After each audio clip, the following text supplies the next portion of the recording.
السلام علیکم۔ کچھ شخصیات ایسی ہوتی ہیں جن کا تعارف الفاظ کا محتاج نہیں ہوتا۔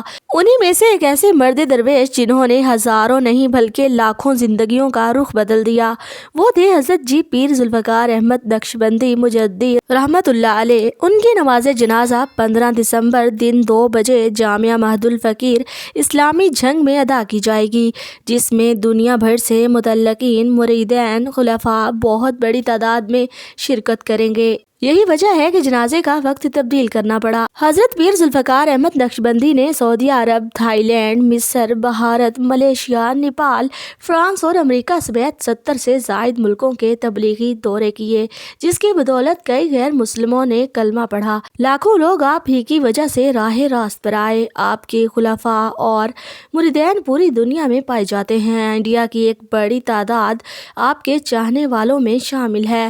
حضرت جی رحمت اللہ علیہ نے بہت سی کتابیں بھی لکھیں، جن میں عشق الہی، عشق رسول اللہ صلی اللہ علیہ وسلم، خطبات فقیر، بادب بانصیب، حیات حبیب، موت کی تیاری، رہ سلامت تمہاری، نسبت تربیتی بیانات زیادہ مشہور ہیں۔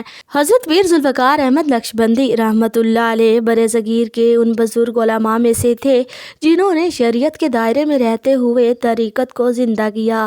وہ صرف ایک پیر یا واعظ نہیں تھے، بلکہ تزکیہ نفس، اصلاح باطن، اخلاق، تربیت اور سنت نبوی صلی اللہ علیہ وسلم کی عالمی دعوت کا ایک مکمل نظام تھے۔